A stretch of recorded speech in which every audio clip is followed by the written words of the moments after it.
Okay, let us continue with our next concept. I think ಇವತ್ತಿನ ಕ್ಲಾಸಲ್ಲಿ ಸ್ವಲ್ಪ basic ಕಾನ್ಸೆಪ್ಟ್ಸ್ಗಳು I think ನೀವೆಲ್ಲ ನೋಡಿರ್ತೀರಾ. ಅದೇ ಕಾನ್ಸೆಪ್ಟ್ಸ್ಗಳನ್ನ ನಾನು ಮತ್ತೆ ಜಸ್ಟ್ ರಿವಿಷನ್ ಥರ ಡಿಸ್ಕಸ್ ಮಾಡ್ತೀನಿ ನಿಮ್ಮ ಹತ್ರ. Hope the screen is visible, right?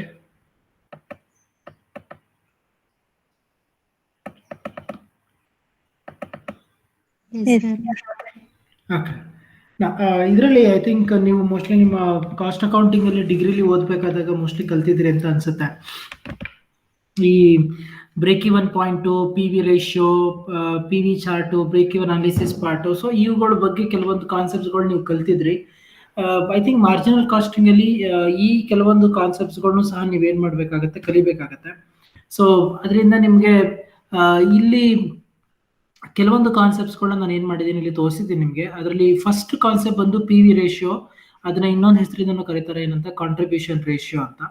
So ನಾವು ಯೂಶಲಿ ರೇಷಿಯೋ ಅಂತ ಮಾತಾಡಬೇಕಾದಾಗ ನಾವು ಹೇಳೋದೇ ಏನು, ರಿಲೇಶನ್ಶಿಪ್ ಬಿಟ್ವೀನ್ ಟು ವೇರಿಯೇಬಲ್ಸ್ ಅಂತ ನಾವು ಮಾತಾಡ್ತೀವಿ. ಲೈಕ್ ನಿಮ್ಮ ಕರೆಂಟ್ ರೇಷಿಯೋ, ಕ್ವಿಕ್ ರೇಷಿಯೋ ಅಂತ ಪ್ರಾಫಿಟಬಿಲಿಟಿ ರೇಷಿಯೋಸ್ ನಾವೇನೇನು ಮಾತಾಡ್ತೀವಿ ಆ ಥರ ಇದು one type of ratio, profit volume ratio ಅಂತ.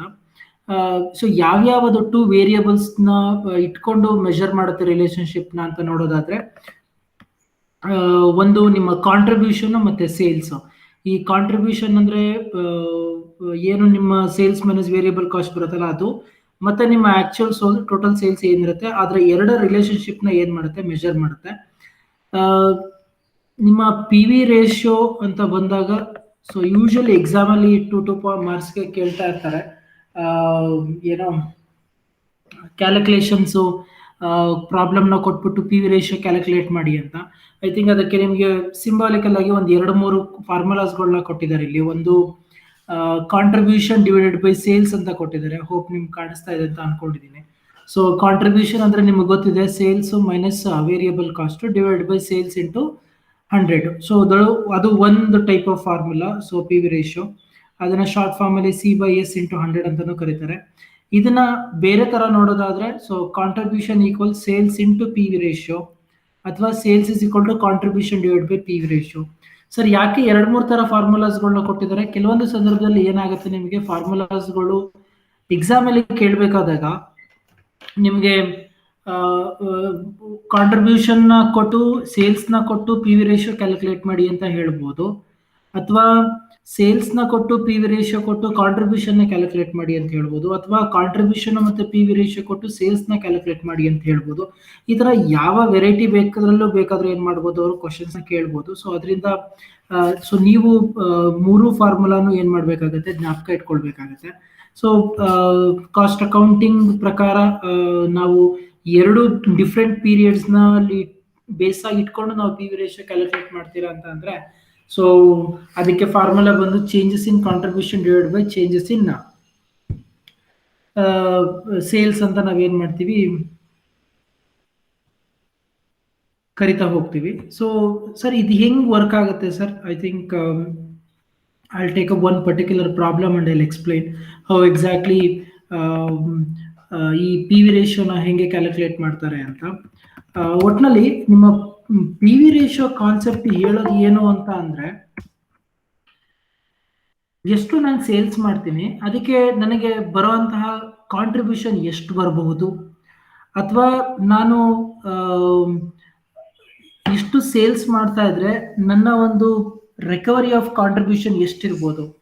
ಈ ಒಂದು ರಿಲೇಶನ್ಶಿಪ್ ನ ಮೆಷರ್ ಮಾಡೋದಕ್ಕೆ ಏನ್ ಮಾಡ್ತೀವಿ ನಾವು, ಈ ಪಿ ವಿ ರೇಷಿಯೋ ಅನ್ನೋ ಒಂದು ಕಾನ್ಸೆಪ್ಟ್ ಅನ್ನ ನಾವು ಸೊ ಯೂಸ್ ಮಾಡ್ತಾ ಹೋಗ್ತೀವಿ.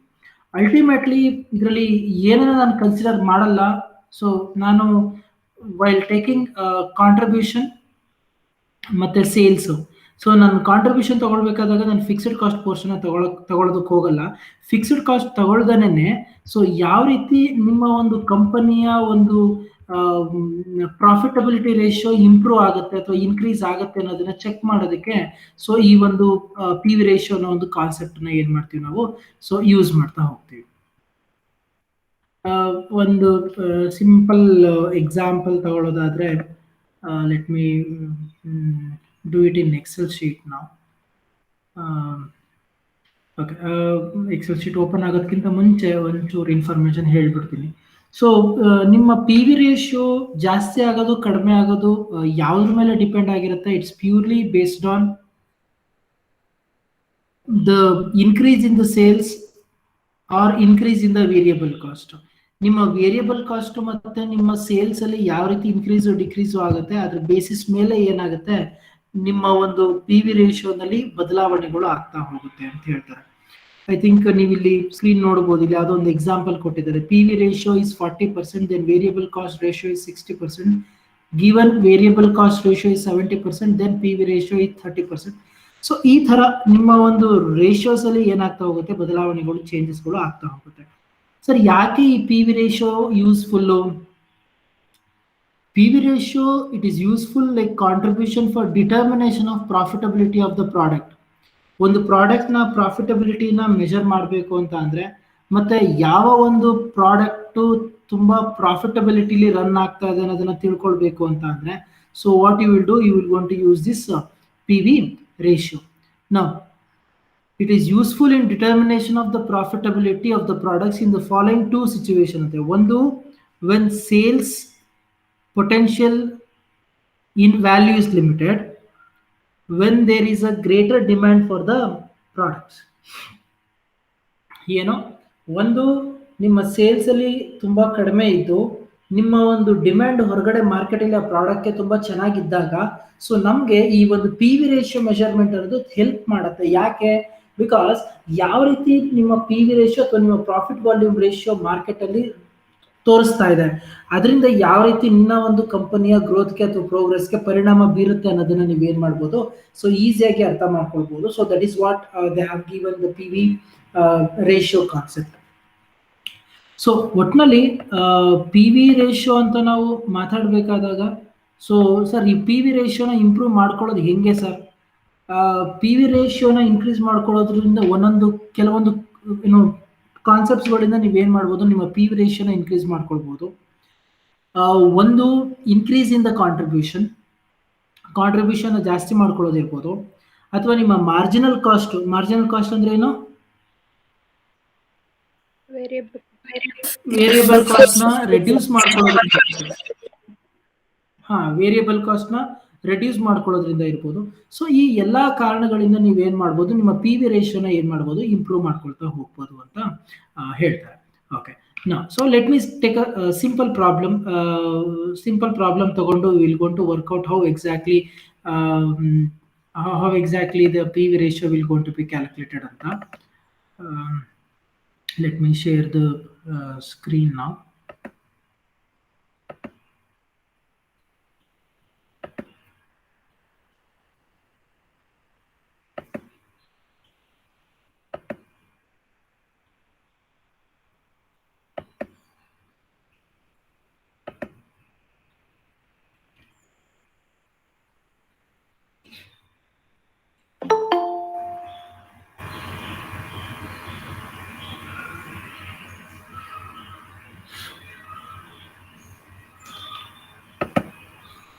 ಎಕ್ಸೆಲ್ ಶೀಟ್ ಕಾಣಿಸ್ತಾ ಇದೆ ನಿಮಗೆ?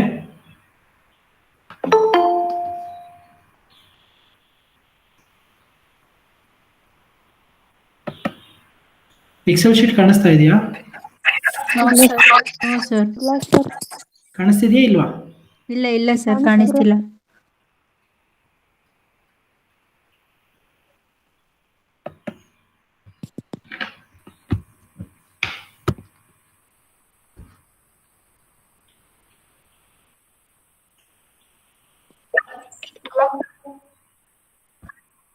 Okay, wait a minute.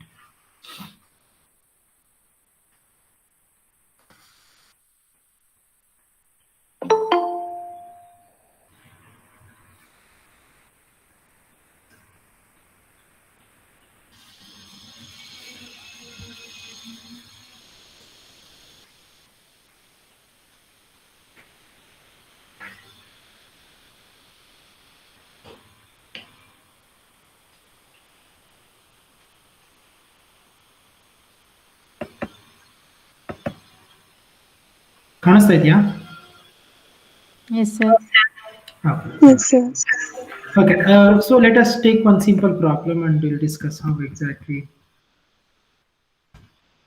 Assume that sales is 1 lakh.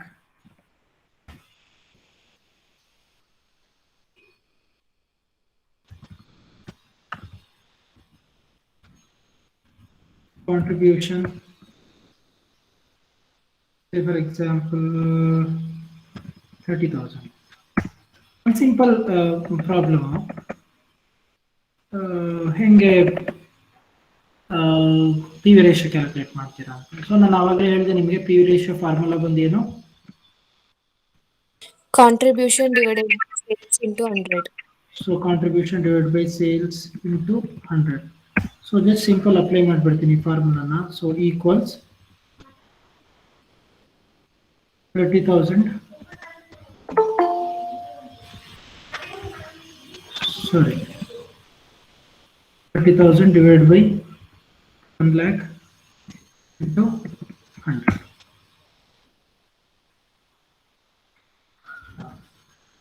So what is this? PV ratio. So ratio. So ಇದು ತುಂಬಾ ಸಿಂಪಲ್ ಪ್ರಾಬ್ಲಮ್. ಸೊ ಈಸಿಯಾಗಿ ನಿಮ್ಗೆ ಅರ್ಥ ಆಗ್ಬಿಡುತ್ತೆ. ಸ್ವಲ್ಪ ಕಾಂಪ್ಲಿಕೇಟೆಡ್ ಅಂದ್ರೆ ಯಾವ ರೀತಿ ಎಕ್ಸಾಮಿನೇಷನ್ ಪಾಯಿಂಟ್ ಆಫ್ ವ್ಯೂ ಇಂದ ಕೇಳಬಹುದು, ಎಕ್ಸಾಮ್ ಅಲ್ಲಿ ಯಾವ ರೀತಿ ನಿಮ್ಗೆ ಪಿ ವಿ ರೇಷಿಯೋನ ಕ್ಯಾಲ್ಕುಲೇಟ್ ಮಾಡೋದಕ್ಕೆ ಹೇಳ್ಬೋದು ಅಂತಾದ್ರೆ, I will take one more problem. Hope ನಿಮ್ಗೆ ಕ್ಯಾಲ್ಕುಲೇಷನ್ ಮಾಡಿದ ಕ್ಲಿಯರ್ ಆಗಿ ಕಾಣಿಸಿದೆಯಲ್ಲ ನಿಮ್ಗೆ? Yes, sir. Okay. Okay. So I'll take one more problem. I'll just mention it here. Sales 1 lakh. I'll put profit as 10,000. Then variable cost 70%. ಇಲ್ಲೂ ಅವನು ಏನ್ ಮಾಡ್ತಾನೆ ನೋಡಿ, ನಿಮಗೆ ಪಿ ವಿ ರೇಷಿಯೋ ಕ್ಯಾಲ್ಕುಲೇಟ್ ಮಾಡು ಅಂತ ಹೇಳ್ತಾನೆ. ಏನಪ್ಪ ಡಿಫ್ರೆನ್ಸ್ ಇದೆ ಆ ಪ್ರಾಬ್ಲಮ್ಗೂ ಈ ಪ್ರಾಬ್ಲಮ್ಗೂ ಹೇಳಿ ನೋಡೋಣ.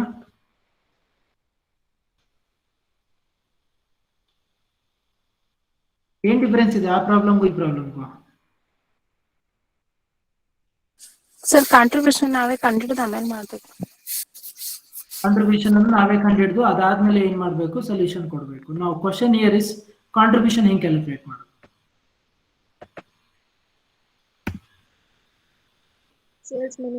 ಸೇಲ್ಸ್ ಮೇಲೆ 70% ವೇರಿಯಬಲ್ ಕಾಸ್ಟ್.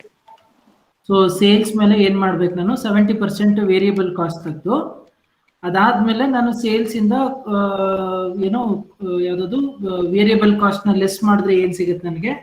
ಸೊ ನನ್ನ ಒಂದು ಕಾಂಟ್ರಿಬ್ಯೂಷನ್ ಪಾರ್ಟ್ ಸಿಗುತ್ತೆ ಅಂತ ಹೇಳ್ತಾ ಇದ್ದೀರಾ. ಓಕೆ,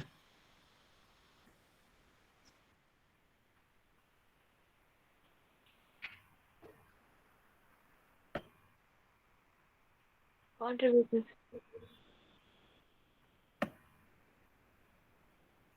ಓಕೆ, ಒಂದು ನಿಮಿಷ. Okay, fine. ಸೊ ನನಗೆ ಈಗ ಪಿ ವಿ ರೇಷಿಯೋ ವ್ಯಾಲ್ಯೂ ಬೇಕು. ನನ್ನ ಪಿ ವಿ ರೇಷಿಯೋಕ್ಕೆ ನನಗೆ ಬೇಕಾಗಿರೋದು ಏನಪ್ಪಾ? ಸೊ ನನಗೆ contribution divide by sales into 100 ಬೇಕು. ಬಟ್ ನನಗೆ ಕಾಂಟ್ರಿಬ್ಯೂಷನ್ ಅವನು ಆಲ್ರೆಡಿ ಕೊಟ್ಬಿಟ್ಟಿದ್ದಾನೆ. ಸೊ ಸಾರಿ, ಸೇಲ್ಸ್ ಅವನೇ ಕೊಟ್ಬಿಟ್ಟಿದ್ದಾನೆ, ತಲೆನೋವಿಲ್ಲ. ಬಟ್ ನನಗೆ ಸೊ ಕಾಂಟ್ರಿಬ್ಯೂಷನ್ ಬೇಕು. I need to calculate the contribution part. But contribution ಅವ್ನು ಡೈರೆಕ್ಟ್ ಆಗಿ ಕೊಟ್ಟಿಲ್ಲ. ಸೊ ನಾನು ಏನ್ ಮಾಡ್ಬೇಕಾಗತ್ತೆ ಇವಾಗ? ಸೊ ಕಾಂಟ್ರಿಬ್ಯೂಷನ್ ಕ್ಯಾಲ್ಕುಲೇಟ್ ಮಾಡೋದಕ್ಕೆ ವೇರಿಯಬಲ್ ಕಾಸ್ಟ್ ಹಿಂಟ್ ಕೊಟ್ಟಿದ್ದಾನೆ ನನಗೆ. ಸೊ ವೇರಿಯಬಲ್ ಕಾಸ್ಟ್ ಇಟ್ಕೊಂಡು ಏನ್ ಮಾಡ್ತೀನಿ ನಾನು?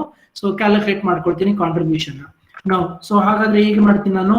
ಸೊ 1 lakh ಇಂಟು ಸೊ 70% ಮಾಡಿದ್ರೆ ಏನ್ ಸಿಗುತ್ತಪ್ಪ ನನಗೆ?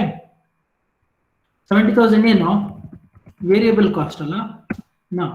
ಸೊ ಇವಾಗ ನನಗೆ ಕಾಂಟ್ರಿಬ್ಯೂಷನ್ ಈಸಿ ಕ್ಯಾಲ್ಕುಲೇಟ್ ಮಾಡ್ಬಿಡ್ತೀನಿ. ಏನಂತ? So sales minus variable cost. So 30,000 ಸಿಕ್ತು ನನಗೆ. ನಾವು ಇವಾಗ ನಾನು ಈಸಿಯಾಗಿ ಏನ್ ಮಾಡ್ತೀನಿ? ಪಿ ವಿ ರೇಷಿಯೋನ ಕ್ಯಾಲ್ಕುಲೇಟ್ ಮಾಡ್ತೀನಿ. ಸೊ ಪಿ ವಿ ರೇಷಿಯೋದನ್ನ ಹೆಂಗ್ ಕ್ಯಾಲ್ಕುಲೇಟ್ ಮಾಡ್ತೀನಿ? Equals contribution divided by sales into 100. Now how much you got? 30% will be my P V ratio. ಇದು ಒಂದು ಕ್ವಶನ್ ಅವನು ಕೇಳಿದ್ದು, ಏನು? ಪಿ ವಿ ರೇಷಿಯೋ ಕ್ಯಾಲ್ಕುಲೇಟ್ ಮಾಡಿ ಅಂತ. ಇನ್ನೊಂದು ಕ್ವಶನ್ ಕೇಳ್ತಾನೆ, ಫಿಕ್ಸ್ಡ್ ಕಾಸ್ಟ್ ನ ಕ್ಯಾಲ್ಕುಲೇಟ್ ಮಾಡಿ ಅಂತ. ಹೆಂಗಪ್ಪ ಫಿಕ್ಸ್ಡ್ ಕಾಸ್ಟ್ ಕ್ಯಾಲ್ಕುಲೇಟ್ ಮಾಡ್ತೀರಾ ಹೇಳಿದ್ರಲ್ಲಿ? ಸರ್ ಸೇಲ್ಸ್ ಮೇಲೆ 70% ವೇರಿಯಬಲ್ ಕಾಸ್ಟ್ ಆದ್ರೆ 30% ಫಿಕ್ಸ್ಡ್. ಸೇಲ್ಸ್ ಮೇಲೆ ಇಲ್ಲ, ಅದೇನಾಗುತ್ತೆ, ಸೇಲ್ಸ್ ಮೇಲೆ ನೀವು 70% ವೇರಿಯಬಲ್ ಕಾಸ್ಟ್ ತೆಗೆದ್ರೆ ನಿಮ್ಗೆ ಫಿಕ್ಸ್ಡ್ ಕಾಸ್ಟ್ ಪ್ಲಸ್ ಪ್ರಾಫಿಟ್ ಎರಡು ಸೇರ್ಕೊಂಡ್ ಬಿಡುತ್ತೆ ಅದ್ರಲ್ಲಿ.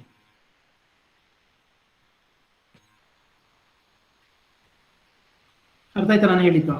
ಈಗ ನನಗ್ ಬೇಕಾಗಿರೋದೇನಪ್ಪ, ಫಿಕ್ಸ್ಡ್ ಕಾಸ್ಟ್ ಕ್ಯಾಲ್ಕುಲೇಟ್ ಮಾಡಬೇಕು. ಫಿಕ್ಸ್ಡ್ ಕಾಸ್ಟ್ ಹೆಂಗ್ ಕ್ಯಾಲ್ಕುಲೇಟ್ ಮಾಡ್ತೀರಾ ಇವಾಗ? ಕಾಂಟ್ರಿಬ್ಯೂಷನ್ ಕೊಟ್ಟಿದ್ದಾನ?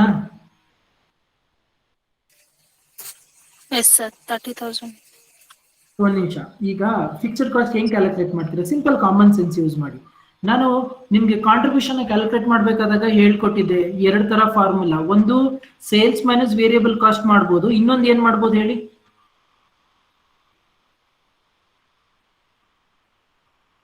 ಆಲ್ಟರ್ನೇಟಿವ್ ಈಕ್ವೇಶನ್ ಇನ್ನೊಂದು ಏನೋ ಮಾಡ್ಬೋದು ಅಂತ ಹೇಳಿದ್ದೆ.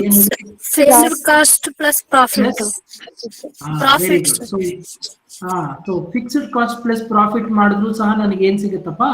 ಸೊ ನನಗೆ ಕಾಂಟ್ರಿಬ್ಯೂಷನ್ ಸಿಗುತ್ತೆ. ಸೊ ಅಲ್ಲಿಗೆ ಅರ್ಥ ಏನು? So contribution is equal to fixed cost plus profit. So problem ಅಲ್ಲಿ ನನಗೆ ಫಿಕ್ಸ್ಡ್ ಕಾಸ್ಟ್ ಕೊಟ್ಟಿದ್ದಾನೆ, ಸಾರಿ ಕಾಂಟ್ರಿಬ್ಯೂಷನ್ ನಾನು ಆಲ್ರೆಡಿ ಕ್ಯಾಲ್ಕುಲೇಟ್ ಮಾಡಿದ್ದೀನಿ.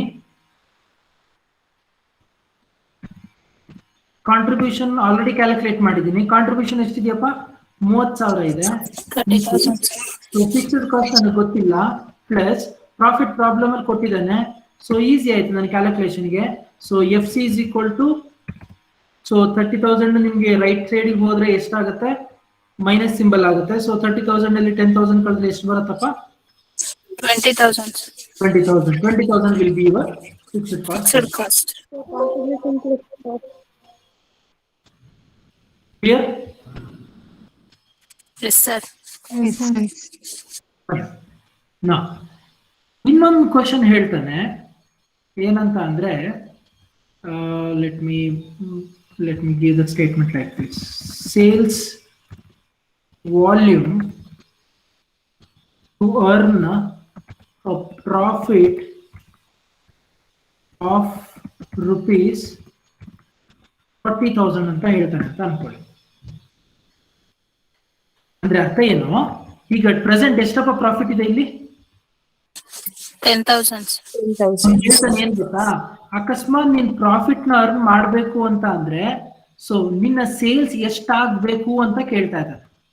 ಏನೋ ನಿನ್ನ ಪ್ರಾಫಿಟ್ 40,000 ಆಗ್ಬೇಕು ಅಂತ ಅಂದ್ರೆ ನಿಮ್ಮ ಸೇಲ್ಸ್ ಎಷ್ಟಾಗ್ಬೇಕು? ಈಗ ಸಿಂಪಲ್ ಲಾಜಿಕ್ ಏನು, 10,000 ಪ್ರಾಫಿಟ್ ಇದ್ರೆ ನಿಮ್ದು ಏನಾಗುತ್ತೆ? 1 ಲಕ್ಷ ಆಗುತ್ತೆ. With variable cost 70%, with P V ratio 30%. ನಾವು ಅಕಸ್ಮಾತ್ ನೀನ್ 40,000 ಪ್ರಾಫಿಟ್ ಅರ್ನ್ ಮಾಡ್ಬೇಕು ಅಂತ ಅಂದ್ರೆ, ಸೊ ಯಾವ ರೀತಿ ನಿನ್ನ ಒಂದು ಸೇಲ್ಸ್ ಇರ್ಬೇಕು ಅಂತ, ಅದಕ್ಕೆ ಒಂದು ಫಾರ್ಮುಲಾ ಇದೆ. ಐ ಥಿಂಕ್ ಆ ಫಾರ್ಮುಲಾನ ತಗೊಳ್ಳೋಣ. ಯಾವ್ದಪ್ಪ ಫಾರ್ಮುಲಾ ಅದು? ಸೇಲ್ಸ್ ಇಸ್ ಈಕ್ವಲ್ ಟು, ಆಗ್ಲೇ ತೋರಿಸಿದೆ ನಾನು, sales is equal to fixed cost plus profit divided by P V ratio ಅಂತ ನಾನು ಅಲ್ಲಿ ತೋರಿಸಿದೆ. ನೋಡಿದ್ರಿ ಅಂತ ಅನ್ಕೊಂಡಿದ್ದೀನಿ ನಾನು. ನಾ ಸೇಲ್ಸ್ ಈಕ್ವಲ್ಸ್ ಫಿಕ್ಸ್ಡ್ ಕಾಸ್ಟ್ ಎಷ್ಟಪ್ಪ? 20,000 ಪ್ಲಸ್ ಪ್ರಾಫಿಟ್ ಎಷ್ಟು ಅರ್ನ್ ಮಾಡ್ಬೇಕು ಅಂತ ಕೇಳ್ತಾ ಇದ್ದ ನಾನು? 40,000. 40,000. ಪಿ ವಿ ರೇಷಿಯೋ ನಮ್ಗೆ ಆಲ್ರೆಡಿ ಗೊತ್ತಿದೆ, ಎಷ್ಟು? 30%. ಸೊ ಕ್ಯಾಲ್ಕುಲೇಷನ್ ಮಾಡಿ ಎಷ್ಟು ಬರುತ್ತೆ ನೋಡಿ sales. So sales equals 20,000 plus 40,000 18,000 divided by 30%. 30% ಅಂದ್ರೆ ಏನು? 0.3 ಮಾಡಿ. ನಾವು ಸೇಲ್ಸ್ ಈಕ್ವಲ್ಸ್ ಎಷ್ಟು ಬರುತ್ತೆ?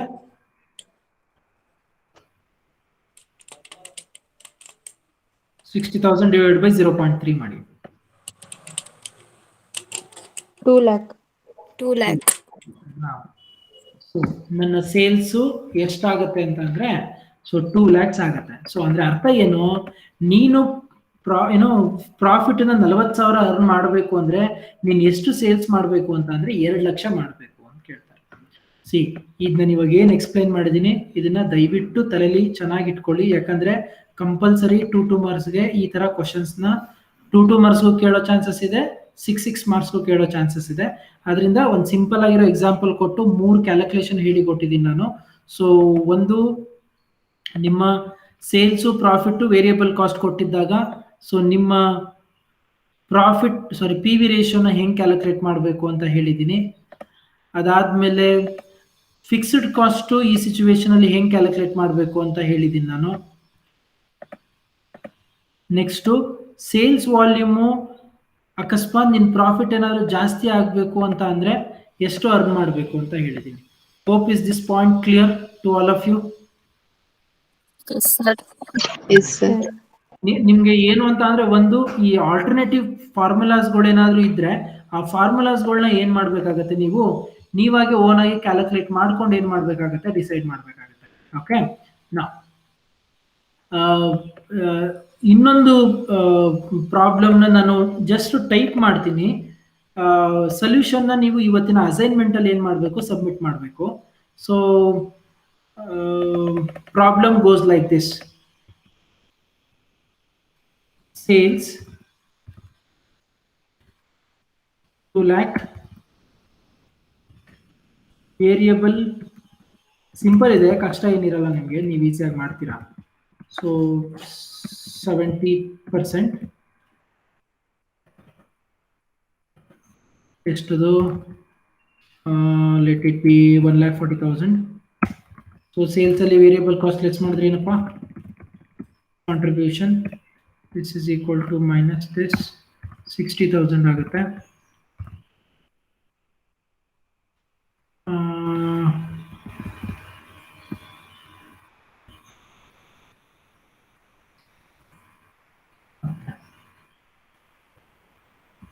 ಕಾಂಟ್ರಿಬ್ಯೂಷನ್ ನೀವೇ ಕ್ಯಾಲ್ಕುಲೇಟ್ ಮಾಡಿರಂತೆ, ನಿಮಿಷ. ಆಮೇಲೆ ಫಿಕ್ಸ್ಡ್ ಕಾಸ್ಟು ನನಗೆ ಗೊತ್ತಿಲ್ಲ. Profit say let it be 30,000. PV ratio ಗೊತ್ತಿಲ್ಲ ನನಗೆ.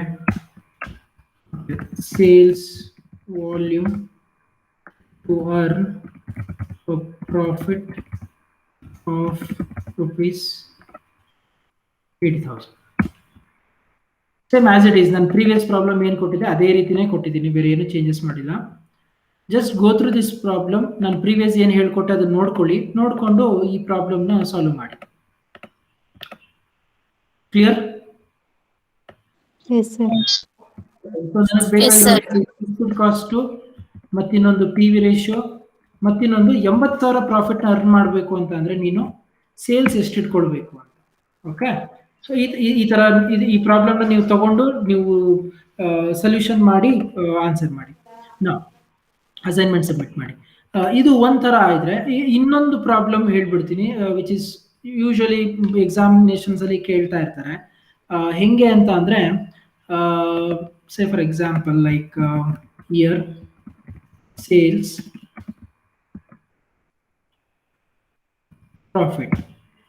Say for example 2020, 2021, 1,40,000, 1,60,000. Okay, profit ಬಂದು 15,000, ಆಮೇಲೆ 20,000. ಅಸ್ಯೂಮ್ ದಟ್ ಈ ತರ ನಿಮ್ದೊಂದು ಪ್ರಾಬ್ಲಮ್ ಇದೆ ಅನ್ಕೊಳ್ಳಿ. ಇಲ್ಲಿ ನೋಡಿ ಅವ್ನು ಹೆಂಗೆ ಕೇಳಿದಾನೆ, ಈ ತರ ಕೇಳಿದಾನೆ ನಿಮ್ಗೆ.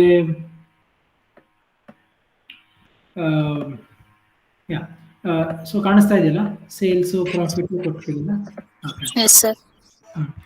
ಈಗ ನಿಮ್ಗೆ ಪಿ ವಿ ರೇಷಿಯೋ ಕ್ಯಾಲ್ಕುಲೇಟ್ ಮಾಡಿ ಅಂತ ಹೇಳ್ತಾನೆ. ಈ ತರ 2 ಪೀರಿಯಡ್ಸ್ ನ ಕೊಟ್ಟು ನಿಮ್ಗೆ ಫಾರ್ಮುಲಾ ಅಥವಾ ಕ್ಯಾಲ್ಕುಲೇಷನ್ ಮಾಡಿ ಅಂತ ಹೇಳಿದಾಗ, so remember always, so your P V ratio formula will gonna to be like this. ಏನೋ change in profit divided by change in sales.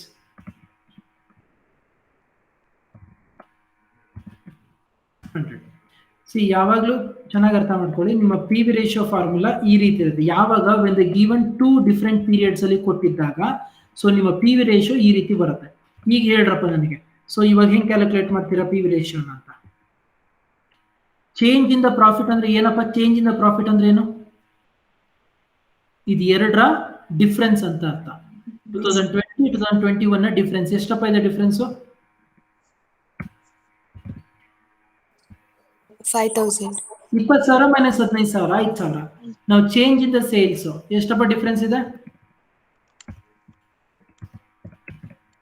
1,60,000 minus 1,40,000 20,000.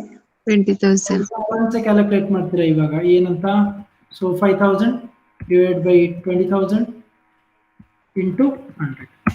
Now answer is 25% is your PV ratio. 5,000. 25% will be your PV ratio. C ಇದು ಯಾವಾಗ ನಿಮ್ಗೆ ಈ ತರ ಎರಡು different periods ನ ಕೊಟ್ಟು ನಿಮ್ಗೆ ಕ್ಯಾಲ್ಕುಲೇಟ್ ಮಾಡೋದಕ್ಕೆ ಹೇಳಿದಾಗ ನೀವೇನ್ ಮಾಡ್ಬೇಕು? ಈ ತರ ಕ್ಯಾಲ್ಕುಲೇಷನ್ ಮಾಡ್ಬೇಕು. Is it clear? Yes, sir. Yes, sir. Okay. So ಇದ್ರ ಮೇಲೆ ಇನ್ನೊಂದು ಪ್ರಾಬ್ಲಮ್ ಕೊಟ್ಟಿರ್ತೀನಿ. ಐ ಥಿಂಕ್ ಇದು ಪ್ರಾಬ್ಲಮ್ ನಂಬರ್ 1. ಸೊ ಹಾಗೆ ಪ್ರಾಬ್ಲಮ್ ನಂಬರ್ 2. ದಯವಿಟ್ಟು ಪ್ರಾಬ್ಲಮ್ನ ಬರೆದ್ಬಿಟ್ಟು ಸೊಲ್ಯೂಷನ್ ಮಾಡಿ ಆಯ್ತಾ? ಡೈರೆಕ್ಟ್ ಸೊಲ್ಯೂಷನ್ ಮಾಡಬೇಡಿ. Okay. So I take year sales profit 2019-2020 4 lakh 6 lakh 55,000 85. Will you do this problem?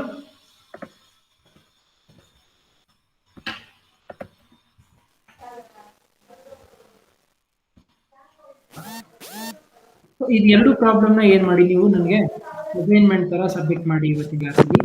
So ಒಟ್ಟಿನಲ್ಲಿ ಈ ತರ ಇದ್ದಾಗ ನಿಮ್ಮ ಫಾರ್ಮುಲಾ ಚೇಂಜ್ ಆಗುತ್ತೆ. ಯಾವ ತರ ಎರಡು ಡಿಫ್ರೆಂಟ್ ಪೀರಿಯಡ್ಸ್ ಗಳನ್ನ ಕೊಟ್ಟಿದ್ದಾಗ ನಿಮ್ಮ ಫಾರ್ಮುಲಾ ಚೇಂಜ್ ಆಗುತ್ತೆ. ಸೊ ಆ ತರ ಕೊಟ್ಟಿಲ್ದೇನೆ ಬರೀ 1 ಇಯರ್ ಮಾತ್ರ ಕೊಟ್ಟಿದ್ದಾಗಲೂ ಸಹ ನಿಮ್ಗೆ ಏನಾಗುತ್ತೆ? ನಿಮ್ಮ ಒಂದು ಕ್ಯಾಲ್ಕುಲೇಷನ್ ಮಾಡೋ ಅಥವಾ ಯೂಸೇಜ್ ಮಾಡೋ ಫಾರ್ಮುಲಾನು ಏನಾಗುತ್ತೆ? ಆಬ್ವಿಯಸ್ಲಿ ಚೇಂಜ್ ಆಗುತ್ತೆ.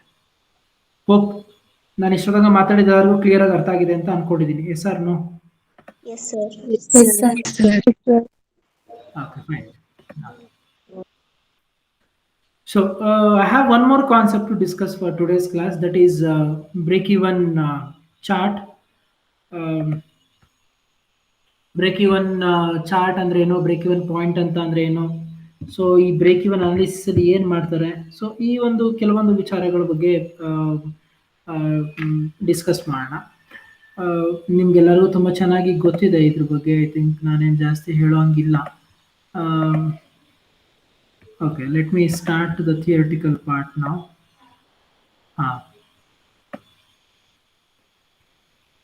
Can you read that statement? First line ಇದೆಲ್ಲ ಓದಿ.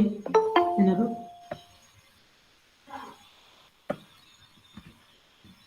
When someone ask a layman ಅಂತ ಅಂದ್ರೆ ಏನು ಗೊತ್ತಿಲ್ಲದೆ ಇರೋನು ಅಂತ. when someone asks a layman about his business, he may reply that it is all right. ಏನಂತ ಹೇಳ್ಬೋದು? ಓಕೆ ಪರವಾಗಿಲ್ಲ, ಸುಮಾರು ನಡೀತಾ ಇದೆ ಅನ್ಬೋದು. But a technical man may reply that it is break even.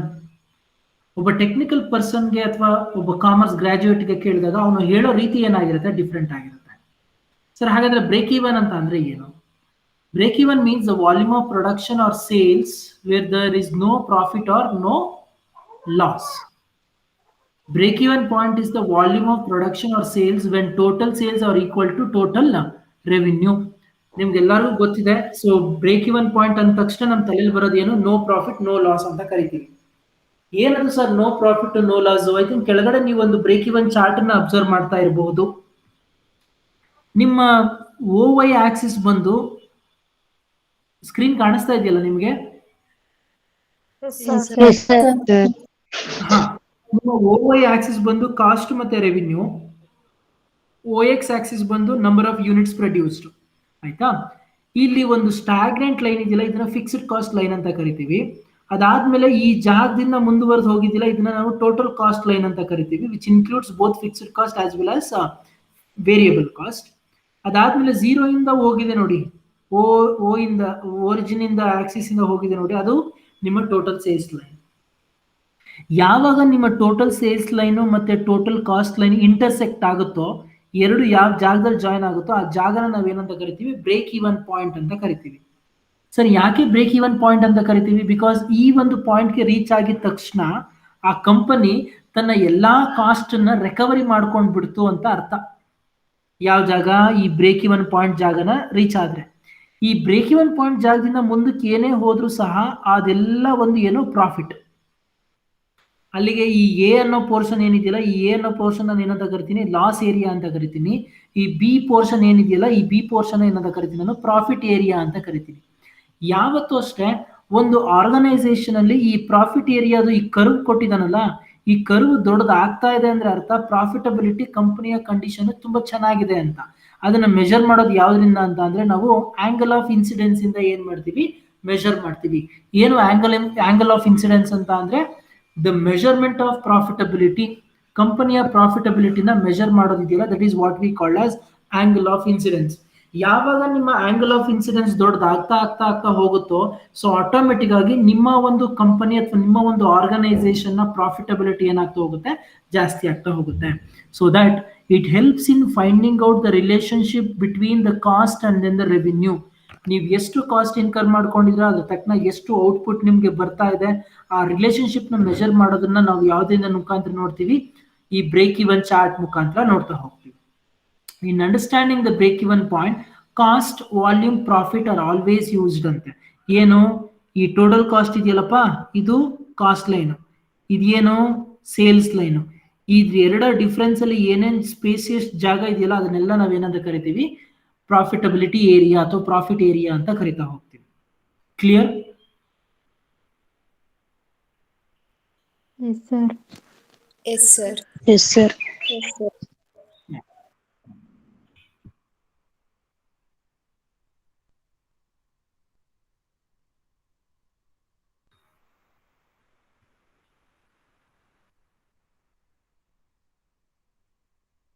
Okay, ಅದನ್ನ ಕೆಳಗಡೆ ಅವರು ಸ್ವಲ್ಪ ಡೀಟೇಲ್ಡ್ ಆಗಿ ಎಕ್ಸ್ಪ್ಲೈನ್ ಮಾಡಿದ್ದಾರೆ. ಸೊ ನಾನು ಮತ್ತೆ ಅದ್ರ ಬಗ್ಗೆ ಮಾತಾಡೋದಕ್ಕೆ ಹೋಗಲ್ಲ. That is what I said. Angle of incidence is an angle formed at the intersection point of total sales line and total cost line in a formal break-even chart. If the angle is larger, ಇದನ್ನ ಹೇಳಿದ್ ನಾನು, ಏನು, if the angle is larger, the rate of growth of profit is higher. ಏನು, if the angle is larger, the rate of growth of profit is higher, and if the angle is lower, the rate of growth of profit is lower ಅಂತ. ಅಂದ್ರೆ ಅರ್ಥ ಏನು, ನಿಮ್ಮ angle of incidence ದೊಡ್ಡದಾಗ್ತಾ ಇದೆ ಅಂದ್ರೆ ಅರ್ಥ ನಿಮ್ಮ ಪ್ರಾಫಿಟಬಿಲಿಟಿ ಜಾಸ್ತಿ ಆಗ್ತಾ ಇದೆ ಅಂತ, ಅಥವಾ ಜಾಸ್ತಿ ಆಗಿದೆ ಅಂತ. ಅದೇನಾದ್ರೂ ಚಿಕ್ಕದಾಗಿ ತೋರಿಸ್ತಾ ಇದೆ ನಿಮ್ಮ ಆಂಗಲ್ ಆಫ್ ಇನ್ಸಿಡೆನ್ಸ್ ಅಂತ, ನಿಮ್ಮ ಪ್ರಾಫಿಟಬಿಲಿಟಿ ರೇಷಿಯೋ ತುಂಬಾ ಕಡಿಮೆ ಇದೆ ಅನ್ನೋದನ್ನ ಏನ್ ಮಾಡ್ತಾರೆ, ಹೇಳ್ತಾ ಹೋಗ್ತಾರೆ. ಈ ಬ್ರೇಕ್ ಇವನ್ ಚಾರ್ಟ್ ಕೆಲವೊಂದ್ಸಲಿ ಪ್ರಾಫಿಟಬಿಲಿಟಿಲಿ ಬದಲಾವಣೆಗಳು ಆಗ್ತಾ ಇರುತ್ತೆ. ನೀವು ಬ್ರೇಕ್ ಇವನ್ ಚಾರ್ಟ್ ಅಲ್ಲಿ ನೋಡಿದ್ರೆ ಪ್ರಾಫಿಟ್ ಕೆಲವೊಂದ್ಸಲಿ ಕಡಿಮೆ, ಕೆಲವೊಂದ್ಸಲಿ ಜಾಸ್ತಿ. ಸರ್ ಯಾಕೆ, ಏನೇನ್ ರೀಸನ್ ಇಂದ ಆಗ್ತಾ ಇದೆ ಅಂತ ನೀವೇನಾದ್ರೂ ನೋಡೋದಾದ್ರೆ, ಸೊ ಅದಕ್ಕೆ ನಿಮ್ಮ ಫಸ್ಟ್ ರೀಸನ್ ಏನು, increase in the number of units ಅಂತೆ.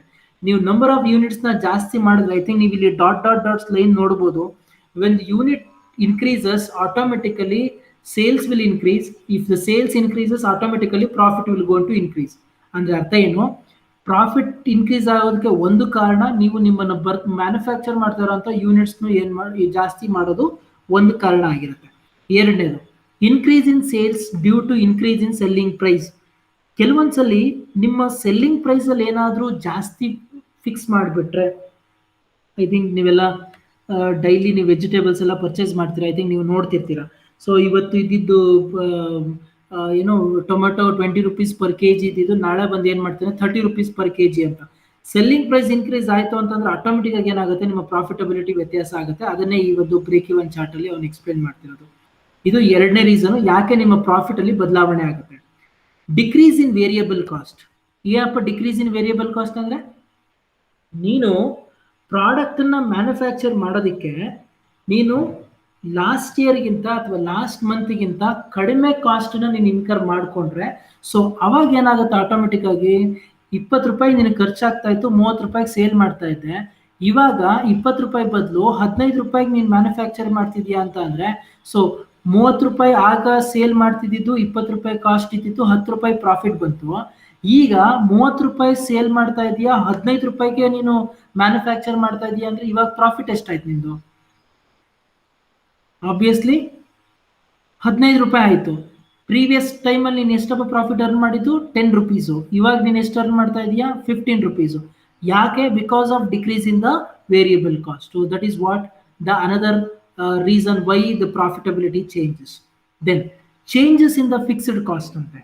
ಸರ್ ಏನಿದು changes in the fixed cost? ಅಕಸ್ಮಾತ್ ಏನಾದರೂ ನಿಮ್ಮ ಫಿಕ್ಸ್ಡ್ ಕಾಸ್ಟನ್ನು ನೀವು ಕಡಿಮೆ ಇನ್ಕರ್ ಮಾಡ್ಕೊಳ್ತಾ ಇದ್ದೀರಾ ಅಂದರೆ, ಅಥವಾ ಅಡಿಷನಲ್ ಫಿಕ್ಸ್ಡ್ ಕಾಸ್ಟ್ ಅಲ್ಲಿ ನೀವೇನಾದರೂ ಜಾಸ್ತಿ ಫಿಕ್ಸ್ಡ್ ಕಾಸ್ಟ್ನ ಇನ್ಕರ್ ಮಾಡ್ಕೊಂಡಿದ್ದೀರಾ ಅಂದರೆ, ಐ ಥಿಂಕ್ ಇಲ್ಲಿ ನಿಮಗೆ ಸೇಮ್ ಒಂದೇ ಸಿಂಗಲ್ ಲೈನ್ ಕೊಟ್ಬಿಟ್ಟಿದ್ದಾರೆ. ಸೊ ಯೂಶಲಿ ಹೇಳ್ತೀನಿ ಕೇಳಿ, ಹೆಂಗಾಗುತ್ತೆ ಪ್ರಾಕ್ಟಿಕಲ್ ಆಗಿ. ಥಿಯರಿಟಿಕಲ್ ಆಗಿ ಹಿಂಗೆ ಮಾತಾಡ್ತಾರೆ, ಬಟ್ ಪ್ರಾಕ್ಟಿಕಲ್ ಆಗಿ ಹಿಂಗಿರಲ್ಲ ಅದು. ಅಬ್ಸರ್ವ್ ಮಾಡಿ, ಈ ಲೈನ್ ಹಿಂಗೆ ಹೋಗುತ್ತಲ್ಲ, ಹಿಂಗೆ ಹೋಗ್ತಾ ಹೋಗ್ತಾ ಹೋಗ್ತಾ ಏನಾಗುತ್ತೆ ಗೊತ್ತಾ? ಈ ಲೈನ್ ಮೇಲ್ಗಡೆಗೆ ಹೋಗುತ್ತೆ. ಅಂದ್ರೆ ಅರ್ಥ, ನಿಮ್ ಯಾವಾಗ ಕಂಪನಿ ಸರ್ಟನ್ ಅಡಿಷನಲ್ ಇನ್ವೆಸ್ಟ್ಮೆಂಟ್ ಮಾಡ್ಕೊಂಡು ಬಿಡುತ್ತಲ್ವಾ, ಆಗ ಈ ಲೈನ್ ಹಿಂಗೆ ಹೋಗ್ತಾ ಇದ್ದಿದ್ದು ಏನಾಗ್ತಾ ಹೋಗುತ್ತೆ, ಸಡನ್ ಆಗಿ ಅಪ್ ಆಗಿ ಮತ್ತೆ ಸ್ಟಾಗ್ನೆಂಟ್ ಆಗಿ ಲೈನ್ ಆಗಿ ಮೂವ್ ಆಗ್ತಾ ಹೋಗುತ್ತೆ. ನಿಮ್ಮಲ್ಲಿ ಫಿಕ್ಸ್ಡ್ ಕಾಸ್ಟ್ ಹಿಂಗೆ ಇನ್ಕ್ರೀಸ್ ಆಯ್ತು ಅಂತ ಅಂದ್ರೆ ಆಟೋಮೆಟಿಕ್ ಆಗಿ ಏನಾಗುತ್ತೆ, ನಿಮ್ಮ ಪ್ರಾಫಿಟಬಿಲಿಟಿ ವ್ಯತ್ಯಾಸ ಆಗೇ ಆಗುತ್ತೆ ಅಂತ ಹೇಳ್ತಾರೆ. So that is what the another reason. So ಈ ತರ ಕೆಲವೊಂದು ರೀಸನ್ಸ್ಗಳನ್ನ ಇಟ್ಕೊಂಡು ಏನ್ ಮಾಡ್ತೀರಾ ನೀವು, ನಿಮ್ಮ ಒಂದು ಪ್ರಾಫಿಟಬಿಲಿಟಿಲಿ ಯಾವ ರೀತಿ ವ್ಯತ್ಯಾಸಗಳಾಗುತ್ತೆ ಅಂತ ಏನ್ ಮಾಡ್ತೀರಾ, ಸೊ ಅರ್ಥ ಮಾಡ್ಕೊಳ್ತಾ ಹೋಗ್ತೀರಾ. Hope this point is clear to all of you. ಎಲ್ಲರಿಗೂ ಅರ್ಥ ಆಯ್ತಾ ಈ concept? Yes, sir. Okay. Non linear break even chart ಅಂತ ಇದು ಸಿಂಪಲ್ ಆಗಿ ಹೇಳಿದ್ದಾರೆ ಅವರು. ಸೊ ನಿಮ್ಮ ಟೋಟಲ್ ಕಾಸ್ಟ್ ವ್ಯತ್ಯಾಸ ಜಾಸ್ತಿ ಆದಂಗೆ ನಿಮ್ಮ ಸೇಲ್ಸ್ ಯಾವ ರೀತಿ ಇರುತ್ತೆ, ಪ್ರಾಫಿಟ್ ಯಾವ ರೀತಿ ಇರುತ್ತೆ.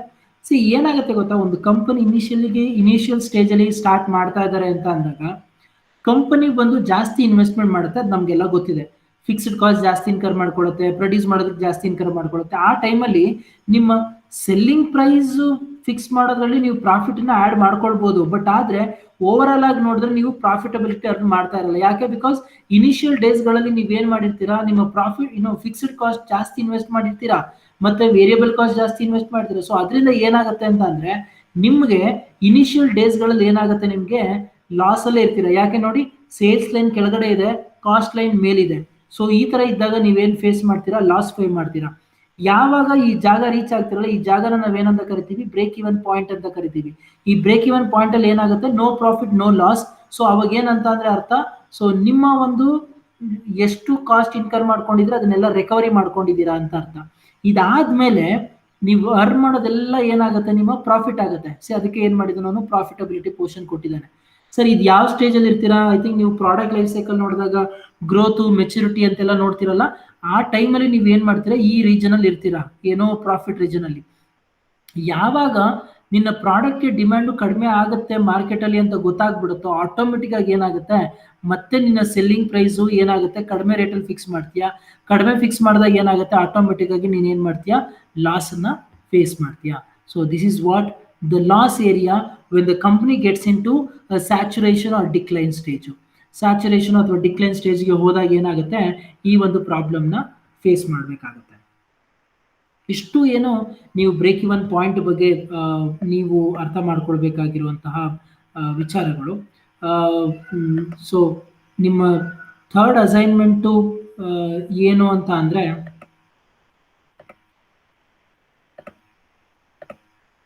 So problem number 3, preparation of break-even chart. I think ನಿಮಗೆ ಸಿಂಪ್ಲಿ ಗೂಗಲಲ್ಲಿ ಕೊಟ್ಟರು ಸಹ ಏನಾಗುತ್ತೆ, ಬ್ರೇಕ್ ಇವನ್ ಚಾರ್ಟ್ ಬರುತ್ತೆ. ಬಟ್ ನೀವು ಬ್ರೇಕ್ ಇವನ್ ಚಾರ್ಟ್ನ ಪ್ರಿಪೇರ್ ಮಾಡಬೇಕಾದಾಗ ವಿತ್ ಸೂಟಬಲ್ ಇಲಿಸ್ಟ್ರೇಷನ್ ಇಟ್ಕೊಂಡು ಏನು ಮಾಡಬೇಕಾಗತ್ತೆ, ನೀವು ಈ ಒಂದು ಬ್ರೇಕ್ ಇವನ್ ಚಾರ್ಟ್ನ ಏನು ಮಾಡಬೇಕಾಗತ್ತೆ, ಪ್ರಿಪೇರ್ ಮಾಡಬೇಕಾಗತ್ತೆ. ಅರ್ಥ ಆಯ್ತಾ ನಾನು ಹೇಳಿದ್ದು? ಸೊ ಏನಂತ ಅಂದ್ರೆ ಒಂದು ಡಮ್ಮಿ ನಂಬರ್ಸ್ಗಳನ್ನ ಇಟ್ಕೊಂಡು ಏನು ಮಾಡಬೇಕಾಗತ್ತೆ, ನೀವು ಜಸ್ಟ್ ಏನೋ ಬ್ರೇಕ್ ಇವನ್ ಚಾರ್ಟ್ನ ಏನು ಮಾಡಬೇಕಾಗತ್ತೆ, ಪ್ರಿಪೇರ್ ಮಾಡಬೇಕಾಗತ್ತೆ.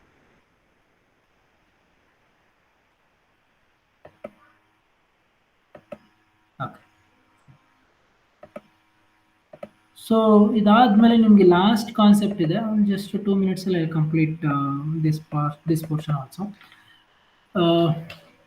ಪ್ರಾಫಿಟ್ ವಾಲ್ಯೂಮ್ ಚಾರ್ಟ್,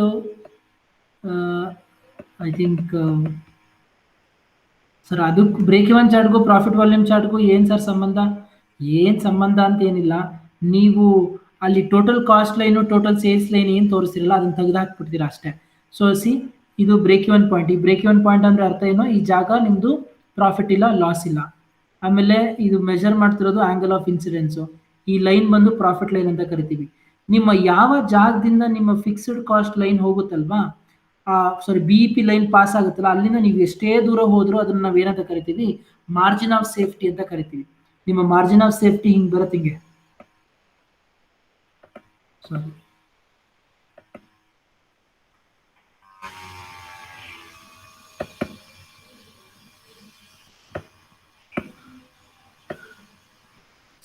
ನಿಮ್ಮ ಮಾರ್ಜಿನ್ ಆಫ್ ಸೇಫ್ಟಿ ನೀವು ಎಲ್ಲಿ ತನಕ ಸೇಲ್ಸ್ ಹೋಗುತ್ತೋ ಅಲ್ಲಿ ತನಕ ಈ ತರ ಡ್ರಾಗ್ ಆಗ್ತಾನೇ ಇರುತ್ತೆ ನಿಮ್ಮ margin of safety. Margin of safety ಅಂತ ಅಂದ್ರೆ ಅರ್ಥ actual sales minus BEP sales ಅಂತ. I think sir break even point ನ ಹೆಂಗೆ ಕ್ಯಾಲ್ಕುಲೇಟ್ ಮಾಡ್ತೀರಾ?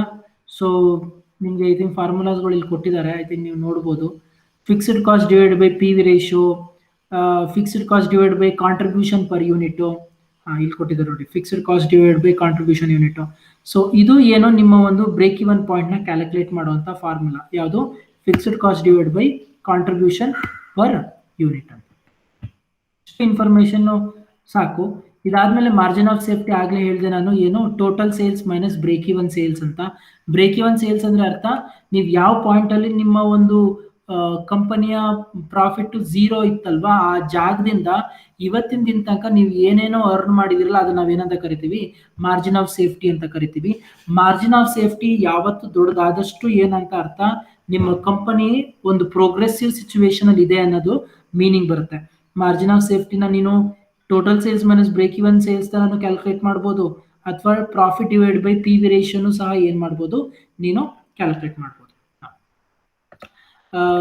ಸೊ ನೀವು ಮಾಡಬೇಕಾಗಿರೋ 4ನೇ ಕೆಲಸ ಏನು ಅಂತ ಅಂದ್ರೆ, ನಿಮ್ಮ ಅಸೈನ್ಮೆಂಟ್ ಅಲ್ಲಿ okay, so what I will do, instead of putting like problem number 1, excel screen ಕಾಣಿಸ್ತಾ ಇದೆಯಲ್ಲಪ್ಪ ಎಲ್ಲರಿಗೂ? Yes sir. ಒಂದು ಕೆಲಸ ಮಾಡ್ತೀನಿ, ಇದನ್ನ ಆಕ್ಟಿವಿಟಿ 1 ಅಂತ ಕರಿತೀನಿ.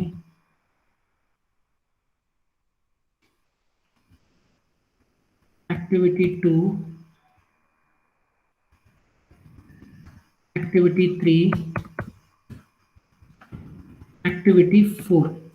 ಆಕ್ಟಿವಿಟಿ 4 ಬಂದು ಏನು ಅಂತ ಅಂದ್ರೆ, ನಾನು ಇವತ್ತಿನ ಕ್ಲಾಸಲ್ಲಿ ಯಾವ್ಯಾವ ಫಾರ್ಮುಲಾಸ್ನ ನಾನು ಎಕ್ಸ್ಪ್ಲೈನ್ ಮಾಡಿದೆ ಆ ಎಲ್ಲ ಫಾರ್ಮುಲಾಸ್ ನೀವೇನ್ ಮಾಡಬೇಕಾಗುತ್ತೆ? ಬರಿಬೇಕಾಗುತ್ತೆ. List down the formulas